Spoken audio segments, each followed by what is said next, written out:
Good afternoon. My name is Joseph Lloyd and I source cars for people on a professional basis. Although most of the cars I source are between £1,000 and £5,000, very often I've been asked to show something a little bit cheaper on the channel, and so I came up with No Budget Reviews, the series where we look at cars that you can buy in good condition with an MOT for under £1,000 and you can enjoy driving. We don't film this in an expensive manner, we don't use separate microphones, we don't use dual head tripods, we don't even use a DSLR, but we do have a lot of fun.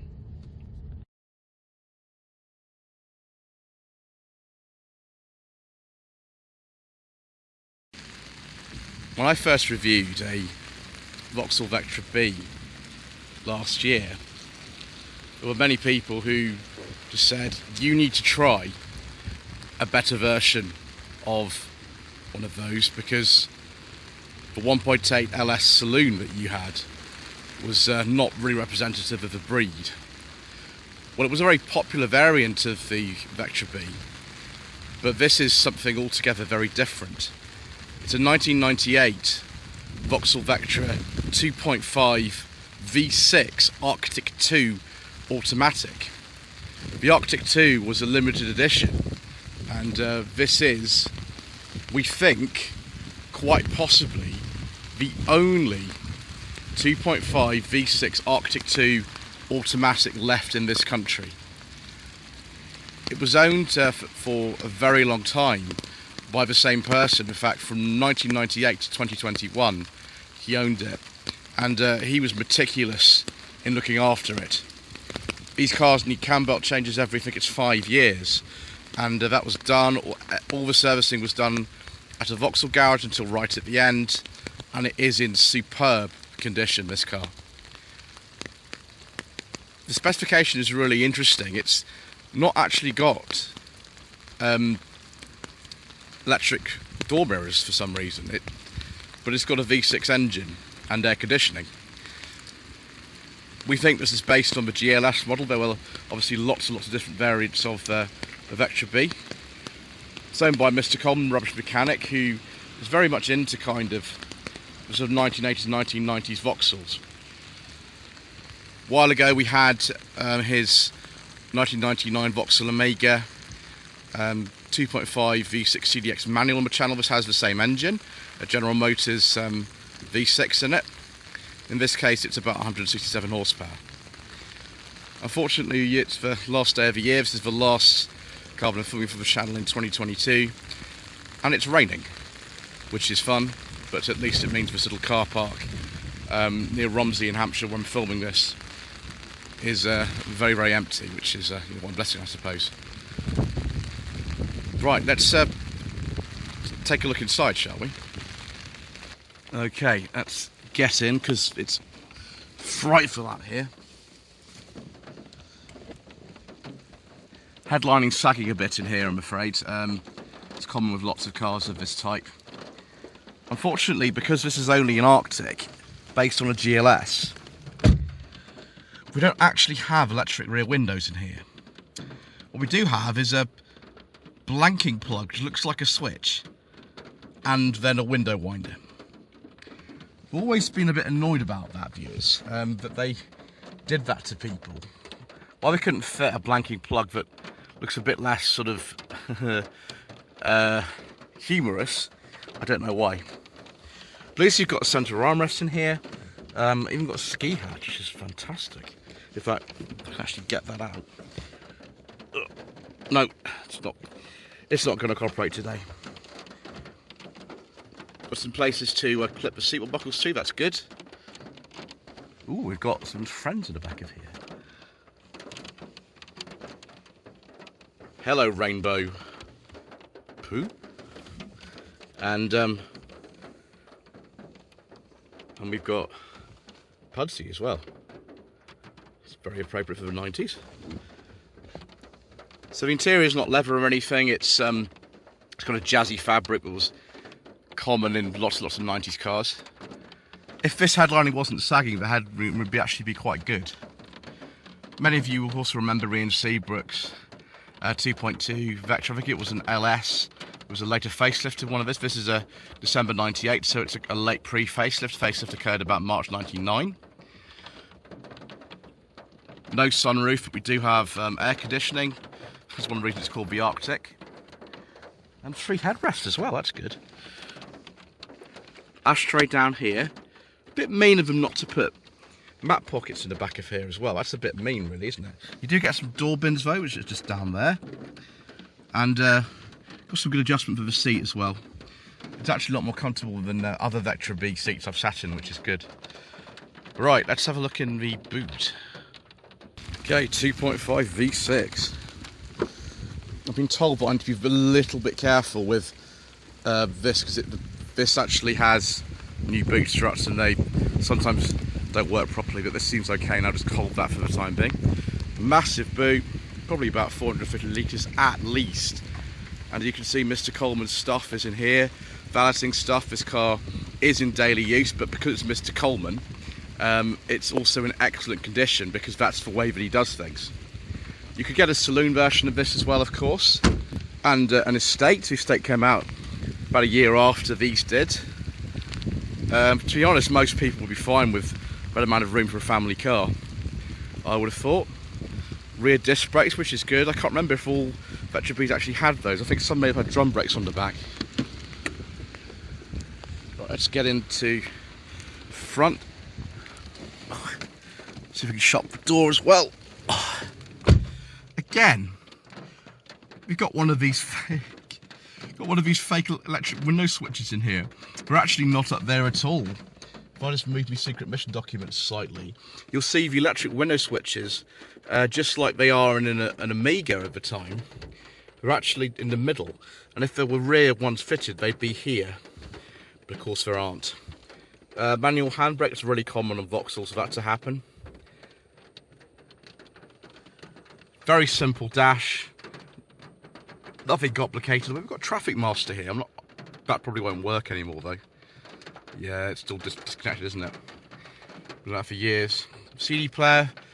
We haven't got the sort of top of the range one, which would have had a bit of a fancier screen than this has. And we've got some Furious Driving branded merchandise in here as well. It's a bit cheap of them not to fit a passenger airbag, isn't it, viewers? Let's see if my secret mission documents go in. No. That's disappointing, viewers. They won't even fit in there, will they? No. It's a bit hopeless, isn't it? Oh well. So it has like switch conveniently located here, although, to be honest, these weren't unreliable cars when they were new. I mean, obviously, it's been a long time since this car was made. Just under 25 years. Actually, yeah, 24, isn't it? It's a December 98, isn't it? Very, very, very familiar indicator stalk and wiper stalk. I think these were used on the Lotus Elise for quite some time. Traction control, just there. Air conditioning. We do have front fog lamps actually. We've got the switches for them just here, the front and rear fog lamps. I think this is the classic Vauxhall where you pull out you pull that out of the interior light. Classic. And we've got the info display there. As you can see, it's a bit pixelated. All the pixels aren't working properly. It's pretty common on these. And it's only done 66,000 miles from new. Isn't that amazing? Nothing really fancy overhead. There's no sunglasses holder or anything like that. No biro holder down there. I imagine if this was a sort of CDX, you might have a center armrest for the driver, but I don't get it in this car. I think it's just a single CD player as well. I don't think it's a multi-changer or anything, but that's okay. Right, let's take a look under the bonnet. There we have viewers, a 2.5 V6. It's pretty crammed underneath there. I mean, I wouldn't want to do the cam belt in here, but you really do have to make sure that you do it on time in this car. I think it's every 5 years, or 50,000 miles. So if you own one of these, make sure you do that. Obviously the other engines, 1.6, 1.8, 2 litre, they've got cam belts as well. The 2.2 I can't remember actually. I'm not going to Not going to say because I can't remember, but certainly the others do. Not decided whether I prefer the pre or post facelift front end to this. The facelift front end does look different. You've got colour-coded bumpers, whereas these have still got a sort of plastic strip on them that's black, and the headlights are different. But it's all down to personal preference, I suppose. And yes, the good old coolant reservoir from GM that's been going forever. Right, let's shut the bonnet with those lovely gas struts and go for a little spin.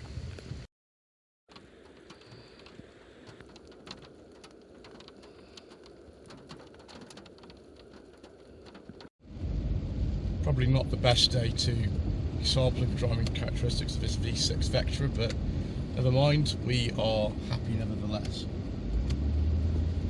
So, the basic engine in a Vectra B was a 1.6 litre with just 73 horsepower. I mean, I'm not surprised really that engine's quite rare. It was only really available towards the sort of beginning of the car's life. It was later replaced with a 98 brake horsepower 1.6. The engine that's probably most common in these is a 1.8 litre with 113 horsepower. That was in the car that I drove back last year, I think it was actually, which belonged to Dan. Proper fleet spec 1.8 LS saloon actually, that one. That engine was later up to 225 horsepower. Again, probably best to go for these two sort of higher powered engines if you can. Above that was a 2 litre engine with 134 horsepower, which is starting to get interesting now. Both the 1.8 and 2 litre engines were available with LPG. I think even the 1.8 was actually available with CNG as well. Then we get to some really tasty stuff. First of all, the 2.5 V6, which in this car is supposed to generate 167 horsepower, but to be honest, it feels much faster than that. Much faster. I would say this car is probably close to like 180. It needs to go on a dyno this car probably. But it has been exceptionally well maintained, and it's had its cam belt changes every 5 years without fail, so that might be something to do with it actually. Later on, in about 2001, came an engine that a lot of you will be very familiar with, particularly if you are a viewer of Ian Seabrook's Hubnut channel. That was a 2.2 engine, which replaced the 2 litre for about the last year of the Vectra B production, generating 144 horsepower. The most exciting engine in the Vectra B of all was probably the 2.5 V6, but with 192 horsepower. There were 3 different versions that used that. There was the GSI, the Super Touring, which is a car that Jeremy Clarkson actually drove on Top Gear after the initial scathing review of the Vectra B. They didn't let him drive their press cars for a little while, but he did drive the Super Touring, which was an awful lot better than sort of standard 1.8 things like that. And then also about the same time as the 2.2 came in, there was a 2.6 V6 which replaced both the 2.5s with 177 horsepower. There are also some diesels available, but as usual, due to controversial government legislation and all kinds of other reasons, we don't talk about diesels on this channel.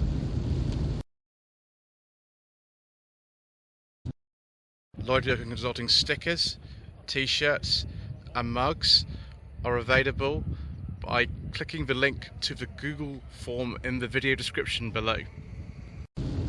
What we do talk about is just how different this car is to drive from a standard 1.8 Vectra. The suspension, I think, is a little bit different. The steering might be different actually, so I don't know. Maybe some of you who are experts in Vectra Bs will be able to tell me. But even the brakes are probably better in this, to be honest. They feel really good. Now, some of it might be to do with the fact this car had one owner until I think it was 2021, and he had it serviced all the way through, where possible, at his local Vauxhall dealer. He never skipped on anything. I think only the last service it was showing was actually done in an independent garage because the local dealership to him in Hertfordshire closed. It's not a press car by the way it looks like it is, because the suffix on registration is very common for Vauxhall Press and fleet cars at the time of BM, which was where these cars were made. In fact, this was, I think, the last car to be made in Luton. Obviously, Vauxhall still make vans, I think, in a slightly different plant around there, but the main Vauxhall factory would have been there since, oh gosh, I think the 1920s, I think, that stopped making cars in about 2002 when the B was discontinued. The seating position is better than an early Vectra B that I drove, I'd say around 2008, so it was a 1.6, and that didn't have any adjustment of steering at all. This does. It's quite limited, but it does make a big difference. I'm not sure in this one if the clock actually is showing me the right time. I'm not actually sure, because I know with that review from 1995, when the Vectra came out and Jeremy Clarkson had his way, the atomic clock in Germany that was produced with signal for the time made it was 2 minutes slow permanently. I think this is just now normal and that service has been turned off, but I could be wrong. Certainly it's just very relaxing because there's so much power from this engine, and the top speed of this car is about 140 miles an hour, and 0 to 60 takes 8.7 seconds. It might even be quicker. Obviously this is the auto, the manual would be even faster, about 8 seconds. It just doesn't seem to want the power. In some ways this is, I've certainly got the feeling of being as fast as my Volvo C70 T5. I don't know if it is. I mean, that's got a lot more power than this, about 237 horsepower as opposed to 167 quoted, but this car's not been modified in any way particularly, so it's just interesting.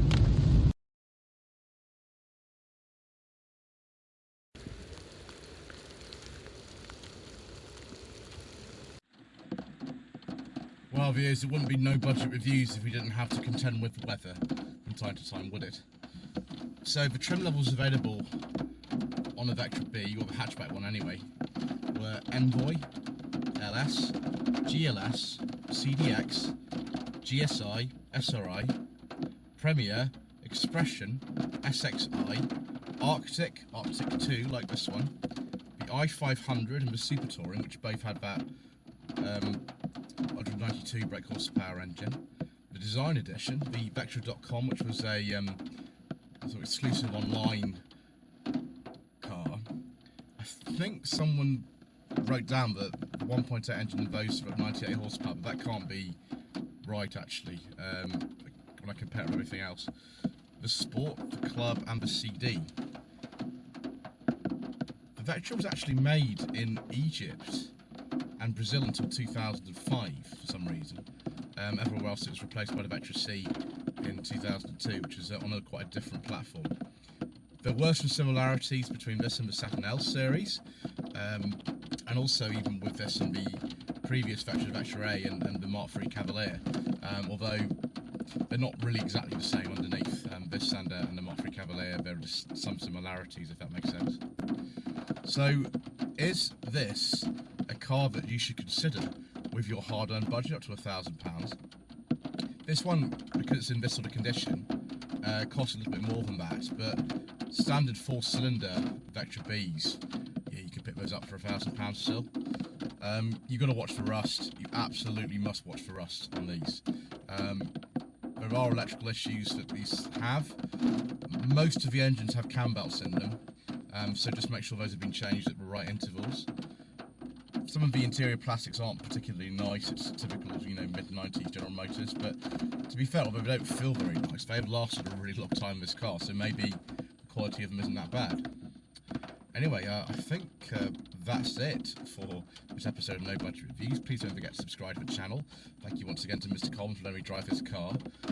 Don't forget to like this video as well, leave a comment below, and we shall see you in 2023 for more inexpensive motoring.